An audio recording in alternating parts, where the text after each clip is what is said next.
नमस्कार. आबांची लाडकी ताई या यूट्यूब चॅनलमध्ये माझ्या गोडताईंचं आणि मैत्रिणींचं खूप खूप असं सारं स्वागत आहे. तर आम्ही ना आज शनिवारचा थोडासा व्हिडिओ आहे.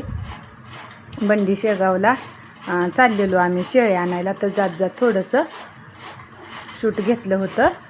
आणि बंडी शेगावचे जवळचे कोण बघत असतील तर त्यांना माहितीच आहे की शनिवारचा बाजार असतो शेळ्यांचा म्हणून. तर डायरेक्ट ना मी परत इथं घरी आल्यानंतरच व्हिडिओ घेतला, कारण का मुक्त गोट्याची गोटा तर आपला भरपूर शेळ्यांसाठी मी मोठा केला आहे. आणि शेळ्यांचीच कमी होती त्या गोट्यात. तर मग म्हणलं चला आपण ही इच्छा आपली पूर्ण करूया. आणि शेळ्यांचं तर एवढं दर गगनाला भिडलेत ना, काय विचारू नका. 25,000 ते 30,000 रुपये यायला झालेली मोठी शेळी त्याचा रेट सांगायची. तर मी ना माझ्या बजेटनुसार अशी 2 लहान लहान पाटी घेतल्या. तर 4-4.5 महिन्याच्या ह्या पाटी आहेत. आणि आणून अशा आपल्या मुक्त गोट्यात सोडल्या. तर खूप ओरडत होत्या बरं का. आणि मला खरंच खूप छान वाटत होतं, कारण का तर खूप दिवसापासून मी शेळी घ्यायची माझं चाललं होतं. पण योगच येत नव्हता. ती योग आज आलेला. तर मग मला खूप छान वाटत होतं आणि मी त्यांचा व्हिडिओही घेतला. आणि नंतर ना मग परत गायींचं पण थोडंसं म्हणलं दाखवावं आणि परत एकदा शेळ्यांची जाळी दाखवावी. तर जवळजवळ ह्याच्यामध्ये ना 25 ते 30 शेळ्या बसलेली. एवढं मोठी जाळी केली. आणि परत माझं काम आवरून घेतल्यानंतर मी परत आणखीन त्यांच्या जाळीत जाऊन बसली. आणि ते कशी खेळते ती, इकडं तिकडं पळते ती, त्याचं म्हणलं थोडंसं दाखवावं म्हणून परत जाऊन बसली. आणि खूप खरंच आनंदी होती बरं का मी. मला खरंच खूप छान वाटत होतं, कारण का माझं खूप दिवसाचं स्वप्न पूर्ण झालं होतं. आणि खूप हॅप्पी होते मी. तर मला परत ना 2 दिवस व्हिडिओसुद्धा नाही टाकू वाटला. एवढं वाईट वाटलं की काही विचारूच नका. आणि ही जी पाट आहे ना मी बोलवती ना, हिला थोडीशी चंद्रकोर होती. आणि हिनं बघा शेणखत भरायला ट्रॅक्टर आल्यानंतर मग मी काय केलं, शेळ्यांच्या मुक्त गोट्यात पण शेणखत होतं आणि पलीकडे गायींच्या गोट्यात पण शेणखत होतं. तर मग तिथलं भरून घेतलं आणि कमी पडलं तर मग इकडलं दरवाजा उघडला. आणि एवढ्या छान शेळ्या आहेत त्या आणि छोट्या आहेत त्या, तर कुठं जाते त्या असं म्हणून मी काय त्यांना जास्त म्हणजे बांधलं वगैरे नाही. बाकीची सगळी बांधून घेतली, पण शेळ्या फक्त रिकाम्या सोडल्या. आणि रिकाम्या सोडल्यानंतर मग ती बाहेर मी शेणखत भरत लक्ष पण देत होते की बाहेर कुठं जाते त्या का. तर ती अंगणात इकडून इकडं त्यांचं फिरायचं चालू होतं. आणि मी ना मकावर फवारा मारायसाठी म्हणजे युरिया बादलीत भिजू घातलेला. तर मला असं माहिती नव्हतं की युरियाचं पाणी पिल्यानंतर शेळीला काय होतं किंवा शेळी पाणी पिती, ही पण मला माहिती नव्हतं. तर काय झालं, त्यातली एक जी पांढरा टिक्का होता ना कपाळावर, ती त्या पाटीने ना त्या बादलीतलं युरियाचं पाणी पिली. आणि युरियाचं पाणी पिली की ती एक 10 मिनटात अशी थरथर कापायला लागल्यानंतर माझं लक्ष गेलं त्यांच्याकडं की अशी का करायला लागली. मी 5 मिनटं पण वेळ वायपट घालवला नाही आणि डॉक्टरला फोन केला. डॉक्टर पण एकदम जवळच होते बरं का. 10 मिनटंसुद्धा वेळ लावला नाही, डॉक्टर पण लगेच आले. डॉक्टरने इंजेक्शन केलं, सलाईन लावलं आणि तिला औषध पण दिलं.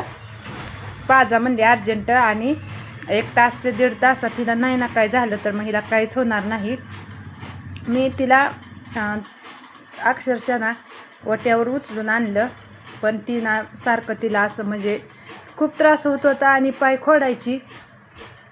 मी पाणी डोक्यावर टाका म्हणून सांगितलेलं डॉक्टरने. तिला खरंच खूप त्रास होतोय. मग मी डोक्यावर पाणी टाकत बसलेली आणि ना माझ्यासमोरच ती मरण पावली.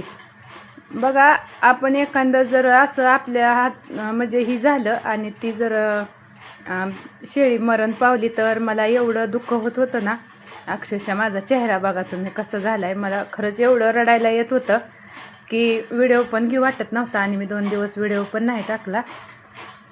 तर चला म्हणलं आज टाकूया व्हिडिओ आणि सांगूया आपल्या यूट्यूब फॅमिलीला आपलं दुःख. तर संसाराची तडजोड करता करता असं जर अपयश आलं ना तर खरंच माणूस खरंच खूप तुटतो आणि खूप गळून जातो. आणि पैशाचं सोडा, पैसा आपण किती बी कमवतो, पण आजचं उद्या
आणि इकडं ना आभाळ आलेलं आणि पावसाचं 4 टिपकं पण यायला लागलेलं.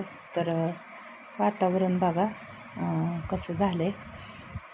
तर व्हिडिओ तर बनवायची इच्छाच नाही बरं का. कारण का तर असं झालं ना, अपयश जर आलं ना तर खरंच मग आपल्याला वाईट वाटतं आणि राहून राहून माझं परत लक्ष तिकडं सारखं जाते. मग तर गोट्याकडं आणि एक शेळी दिसते आणि मग ती शेळी दिसली ना मला एवढं वाईट वाटतं की पैसे गेलेल्याचं दुःख नाही बरं का. पैसा आपण आजचा उद्या कमवू शकतो, पण आपल्या दारात एक जीव येऊन ती आपल्या दारात जाणं तीच मला जीवाला लागण्याजोगीच गोष्ट आहे.